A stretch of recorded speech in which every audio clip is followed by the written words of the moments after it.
Nós estamos aqui num ambiente de trabalho onde tem uma pauta extremamente importante para o Brasil e que vai trazer à votação daqui a uns dias a PEC 241, que hoje se transformou em PEC 55 aqui nesta casa. Ela foi amplamente debatida na Câmara dos Deputados também e chegou à votação. E nós queríamos aqui falar um pouco, refletir um pouco, tentar esclarecer, não sendo eu economista, o que essa proposta estabelece como um mecanismo fundamental para a recuperação da nossa economia, ao fixar o teto do gasto público. A última quarta-feira, dia 9, essa PEC foi amplamente discutida na Comissão de Justiça e Cidadania, de Constituição, Justiça e Cidadania deste Senado. E eu volto a defender aqui, como já fiz anteriormente, que esta PEC, senhor presidente, é fundamental para o reequilíbrio das contas públicas e para impedir a escalada do crescimento da dívida pública, que já atingiu, senhoras e senhores, e nossos ouvintes da TV Senado, 70% do PIB em agosto deste ano. Por que é importante repetirmos aqui novamente a importância dessa PEC para o Brasil? Eu não quero discutir mais de quem é o erro. O fato é que nós estamos vivendo uma crise e que o país não suportará se essa crise não for debelada e as consequências são inimagináveis. Ninguém está mexendo em dinheiro da educação, da saúde, já falamos da importância que tem de conservar, é compromisso nosso, o senhor faz parte também do movimento para que se estabeleça esse critério de não tirar nenhum centavo da educação e da saúde. Ao contrário, no ano 2017, nós teremos mais recursos para a educação, para dar continuidade a programas que ficaram paralisados anteriormente. E também dinheiro para a saúde, que não precisa desenhar o quadro que o país vive, que todo dia você ligou a televisão de manhã, você ligou a rádio à tarde, você viu o jornal da noite, é só o que se vê. Crise desmoralizante do atendimento à saúde e que agora o ministro Ricardo Barros tenta superar. E é importante que nós possamos, porque sabemos que o nível elevado desta dívida que nós vivemos falando a toda hora provoca ainda mais crise. Porque o governo paga, presidente, juros altos para manter essa conta. E isso não tem fim. A cada dia, se fizermos a conta e colocarmos para que as pessoas percebam, nós estamos vendo o buraco logo ali adiante. Eu não vou dizer que nós estamos nele, porque estamos lutando para sair dele, dessa crise, e não nos afundarmos cada dia mais. Por isso é que a PEC veio. Eu gostaria que não tivesse PEC nenhuma. Eu não gostaria de estar falando aqui que em 2018 nós teremos que apenas vamos dizer, equiparar os nossos gastos como uma reposição da inflação. Eu gostaria de estar dizendo outra coisa. Há um tempo atrás, e não era feito magnânimo nenhum, nós dizíamos que o país estava em franco desenvolvimento. Mas aí na sala contígua, a sala do lado, guardava tudo aquilo como um rebutalho das coisas que não foram feitas pelo Brasil. E de onde tudo tira e nada põe, a tendência é acabar. Por isso, a proposta da PEC é justamente fixar um limite para gastos. Onde é que já se viu? Você não pode fazer isso dentro da sua casa. Você não pode fazer isso no seu escritório. Você não pode fazer num gabinete dentário.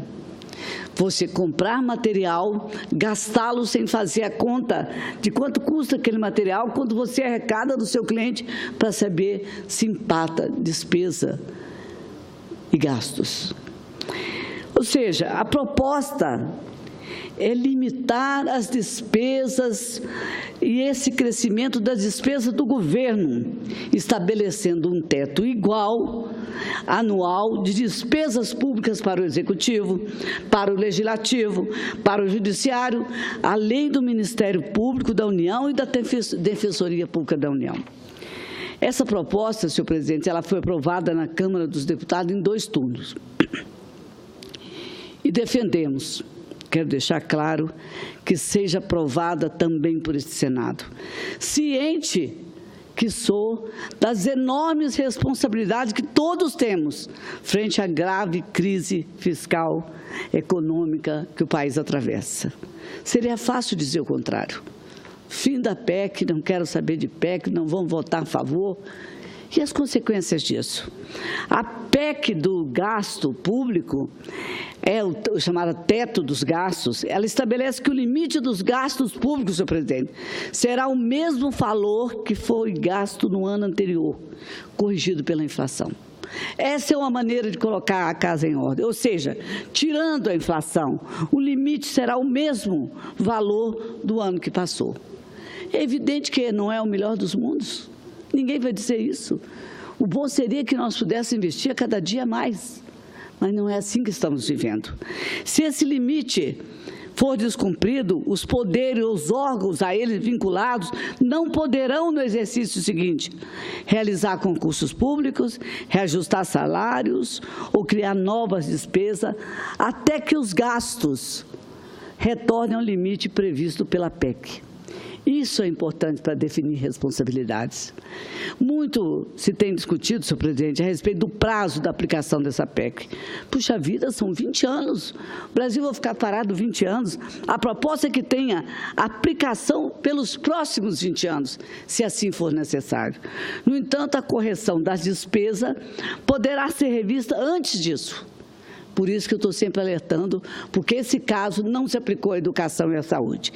Ele pode ser revisto, mas desde que a proposta de revisão seja enviada por meio de projeto de lei complementar a este Congresso Nacional. A este Congresso que muitos dirigentes desse país passaram por cima dele. Logo ao contrário do que muitos críticos dizem, essa PEC é sim uma PEC flexível às mudanças que podem ocorrer no país. Como é fácil fazer aqui o discurso, como se nada tivessem com o que está acontecendo no país, o discurso alardeando a maldade, a perversidade dessa PEC que visa consertar o país que foi destruído há pouco tempo atrás. A PEC não representa, senhor presidente, retrocesso nos gastos sociais, porque estabelece um teto global de limite e justamente deixa claro que o país está comprometido com o reequilíbrio das suas contas, com a preocupação de reverter o déficit primário e com a busca de uma trajetória descendente para a dívida pública. Fala que dever não é nada de extraordinário, mas hoje nós podemos dizer, dever 177 bilhões de reais. Pagar como? A arrecadação cai todo mês, a inflação só está crescendo. Veja o desemprego que nós estamos vivendo, e há informes, inclusive, que não temos apenas 11 milhões de desempregados. É o dobro do que está falando. E dizem institutos provando isso, na prática, efetivamente. Porque os empregos informais são contabilizados? Não. Nós temos que pensar que essa proposta, como uma reforma que precisa seguir um ritmo seguro e consistente para produzir resultados positivos, resultados eficazes.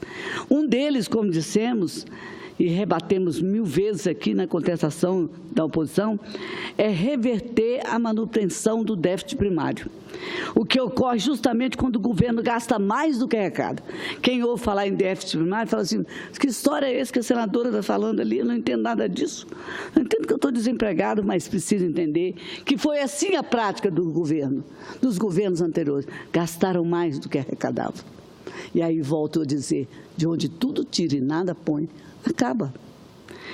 Essa situação, inclusive, senhor presidente, levou o Brasil a perder o grau de investimento. O senhor se lembra disso em 2015, ou seja, aquela avaliação de que o país era bom pagador e com isso realizaria bons negócios, teria investimento entrando no Brasil, né? Capital para investimentos. Isso é negativo, porque ampliou a sensação de risco e redução de investimentos externos, tão necessários para o nosso desenvolvimento. Mas nós temos hoje, senhor presidente, uma luz no horizonte. O que está projetado pelo mercado e pelo governo é a retomada do crescimento econômico, sim, a partir de 2017. E a partir daí, com a PEC aprovada, nós poderíamos pensar, sim, no equilíbrio das contas públicas a partir de 2019. Parece que o tempo, né, sem contar, inclusive, as despesas do pagamento dos juros, que nós não abordamos. Isso significa voltar o Brasil a fazer superávit primário. Podemos resolver uma situação que se arrasta há anos.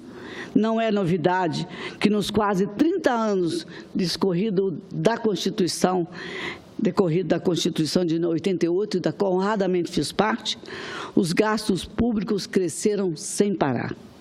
Por exemplo, vamos citar aqui, 1997 e 2015, as despesas primárias cresceram 5,7% ao ano em termos reais. Em outras palavras, um crescimento bem acima do nosso PIB, do nosso Produto Interno Bruto. Nesse período, como os governantes faziam para buscar o equilíbrio fiscal? Todos sabem que isso ocorreu, principalmente com o aumento das receitas. Ou seja, se em 1997 a receita líquida da União correspondia a 14% do PIB, em 2015, esse patamar passou para 17,7%, por sua vez, a carga tributária também chegou ao total de 36,1% do PIB. Ainda que o mecanismo do aumento dos tributos possa ser mantido, as contas em equilíbrio estável, esse financiamento do aumento de despesas, senadores e senadoras, tem limite. E o teto para aumento dos gastos começou a ser ultrapassado desde 2008. E não faltaram economistas que alertavam para a terrível crise que poderia se aproximar exatamente nessa década de agora, quando deixou de haver o equilíbrio fiscal. Nós também, senhor presidente, fomos atingidos pela crise financeira internacional daquele ano. No começo, o governo ainda adotou medidas que produziram um resultado primário de 1,3% do PIB. A partir de 2011, começou isso em 2008, a partir de 2011, como resposta à crise, foi adotada a chamada nova matriz econômica, que veio a conduzir o Brasil de forma equivocada. E qual foi o erro dessa matriz? O aumento de gastos pelo Estado, na suposição de que essa medida geraria mais renda e que o pagamento de salários, transferências e aquisições por fornecedores fazia a economia girar. Faria, supunha os governantes de então. E se a economia girasse, aumentaria a demanda. Mera ilusão. Pretendiam estimular os empresários a investirem mais, apostando, senhor presidente, num ciclo vicioso de mais gastos públicos, que gerariam mais investimento, que trariam mais crescimento. Mas a verdade, senhor presidente, que nada disso aconteceu. Nada disso aconteceu. Em vez dessa ciranda supostamente positiva ocorrer, o que se deu efetivamente? Primeiro, entre 2011 e 2015, os gastos primários da União subiram 16,7% para 19,6% do PIB. Tudo isso sem que o PIB tivesse aumentado como era prometido. Entre outros motivos, o PIB não cresceu porque exatamente o aumento de gastos não permitiu que os juros fossem reduzidos de forma sustentável. Parece que estão vendo esse filme novamente. Houve sim, senhor presidente, uma redução artificial, uma redução forçada da taxa Selic, a taxa básica da economia, num contexto de liquidez internacional favorável. É um quadro aqui, outro quadro ali. Simultaneamente, devido ao aumento dos gastos públicos, houve valorização cambial. Ainda nesse contexto, com os preços das commodities em alta, houve aumento das importações, mas pouco impacto sobre a produção doméstica. O que ocorreu foi que, com o aumento da carga tributária, a capacidade de crescimento da economia foi corroída. Menor crescimento da economia teria como consequência menor arrecadação. Por outro lado, sem fazer reformas, essa equação levaria ao que nós estamos vivendo, que é o desequilíbrio fiscal. O pior desse cenário ainda seguia sendo desenhado. Com excesso de gastos públicos, houve um aumento da demanda. E esse aumento da demanda, desacompanhado de aumento de produção interna, levou à pressão inflacionária, quer dizer, mais inflação. E essa nova pressão inflacionária levou o Banco Central a novos aumentos das taxas de juros. É o ciclo vicioso. Por sua vez, juros mais altos restringiam o crescimento da economia. E isso aumentou o volume da dívida. E, claro, fez com que a percepção do risco também fosse ressaltada, dentro do Brasil e fora dele. Foi um ciclo muito negativo, senhor presidente. A cena seguinte todos nós conhecemos, eu não preciso descrever aqui. O investimento caiu seguidamente entre o quarto trimestre de 2013 e o primeiro de 2016 e segue caindo.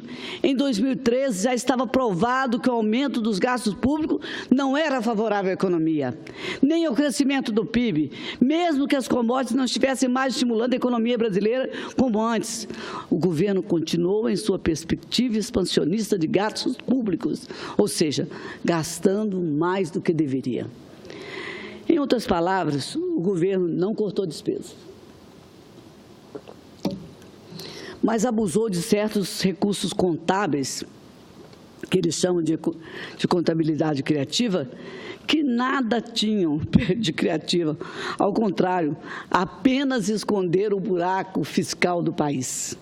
O resultado não podia ser outro, senhor presidente. O uso de recursos indevidamente, com as ditas, entre aspas, pedaladas fiscais, são esses expedientes imaginários, entre outras consequências negativas para o Brasil. Claro que a crise política seria iminente e tem se revelado destrutiva para o país. Não existe um país que possa falar em desenvolvimento com tamanho grau de corrupção e crise política que nós vivemos. Por isso a emergência que temos em aprovar o que chama de hoje PEC 55 de 2016, chamada PEC 241. Porque se o investimento estava caindo, claro que a economia não crescia. E não crescendo, estamos sujeitos ao que nós estamos vivendo hoje, a recessão que passou a ser observada desde 2014. E veja, nós estamos no final de 2016, à beira de 2017, conversando sobre o mesmo assunto e tentando tomar as medidas saneadoras indispensáveis ao país. E agora, senhor presidente, a única solução para sair dessa estagnação é o ajuste de contas. É o ajuste de contas, é teto dos gastos, é gastar o que se arrecada, e não mais do que isso. E para isso, senhor presidente, conhecendo Vossa Excelência como político sério que é, garantir o equilíbrio entre receita e despesa é indispensável.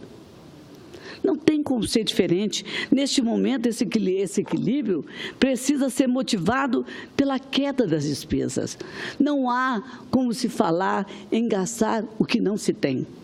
Somente com o novo regime fiscal poderemos voltar a gerar superávites primários suficiente para honrar a dívida pública.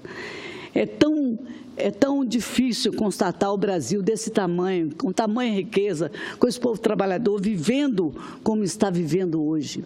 Nessa angústia que está refletida nas ruas, reflete nessa casa, desorganiza o país como um todo. E com a dívida pública retomando aos patamares sustentáveis, sem elevação da carga tributária, nós poderemos retomar a capacidade de investimento. E é isso que faz o novo regime fiscal. É isso que está sendo proposto. Reduzir gradualmente a despesa do governo em sua relação com o PIB. Com responsabilidade, os gastos públicos serão mantidos em seus patamares reais não fictícios, sem crescimento superior ao desconto com a inflação. Nessa lógica, construída nesse raciocínio, eu digo que com o PIB voltando a crescer, em vez de o governo se apropriar desses novos recursos, eles reverterão para o crescimento da economia. Primeiro, pelo aumento da poupança pública. Segundo, pelo controle do endividamento público. Nossa taxa de poupança pública gira em torno de 15%, que é pouco, quando comparada de países emergentes como a Ásia, por exemplo, que chega a 42,8%. E mais, com maior poupança pública, aumenta as possibilidades para financiar o crescimento da economia. Pelo segundo canal, inclusive, o controle do endividamento público, será possível reduzir juros. E sobre isso nós conversamos outro dia. Será possível reduzir juros, permitir maior confiança dos agentes econômicos. Esses fatores, por sua vez, trarão investimento e, em consequência disso, trarão crescimento da nossa economia. Nesse patamar, a maior arrecadação virá desse crescimento e não do aumento da carga tributária. Mantidas constantes as despesas, maior será o resultado primário. Este, por sua vez, favorece a redução da dívida. Dívida menor, risco mais baixo ainda, menor risco, menor taxa de juros. É um raciocínio lógico para qualquer pessoa. E ainda assim será possível ainda recriarmos um círculo virtuoso em busca do nosso crescimento econômico, tão distante estamos dele agora. O fato é que sem a PEC do teto dos gastos públicos, estaríamos sujeitos a um crescimento exponencial da dívida pública. E isso não pode acontecer com o Brasil. Será o fim. O Brasil vai quebrar. É preciso que se entenda isso e assuma essa postura com responsabilidade. Não estamos falando de uma excrescência, estamos provando, mostrando, os números estão aí. Sem a aprovação da PEC pela previsão do governo, nós teremos reflexo negativo na dívida bruta total. Segundo estimativas do governo, que eu quero citar, sem a PEC, a dívida bruta total subirá para 77,3% do PIB em 2017 e chegará a 90,5% em 2019. Então, senhora senadora, senhores parlamentares, de maneira pioneira em nosso país, antes tarde do que nunca, buscaremos o equilíbrio das contas por meio do controle dos gastos. Isso já poderia ter sido feito, não agora diante do olho do furacão, diante dessa crise, mas há mais tempo. Essa é a lição de casa que o Brasil tinha que ter cumprido para que nós não chegássemos onde nós chegamos. A PEC do teto dos gastos públicos está agora aqui nesta casa. Está no Senado Federal. É nossa responsabilidade aprová-lo. Qualquer discurso fácil que diga, olha, vocês vão acabar com a educação, vão acabar com a saúde, o Brasil terá 20 anos pela frente a pão e água. Não é verdade. Não é verdade.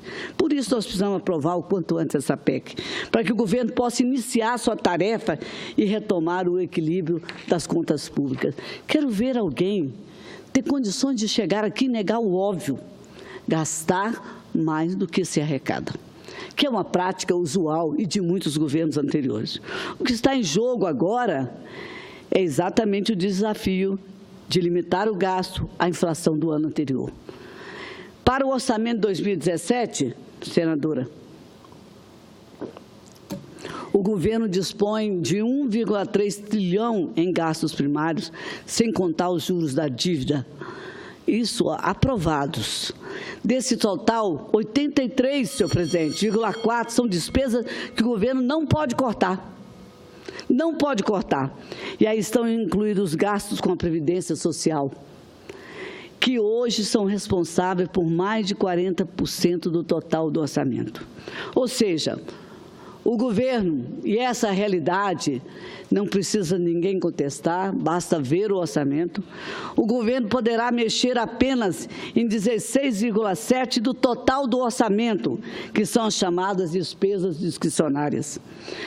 Quanto à saúde e educação, senhor presidente, a PEC estabelece que essas duas áreas só deverão obedecer à regra do teto dos gastos a partir de 2018.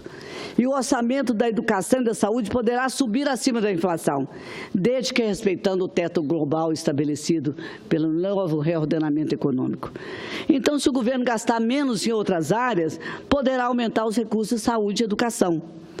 E eu, para concluir, senhor presidente, eu gostaria de reforçar que temos agora com essa proposta do teto dos gastos, que, como o senador Cristóvão disse, está perdendo o debate nas ruas, é também a oportunidade de não só cortar os gastos, como também reavaliar as prioridades.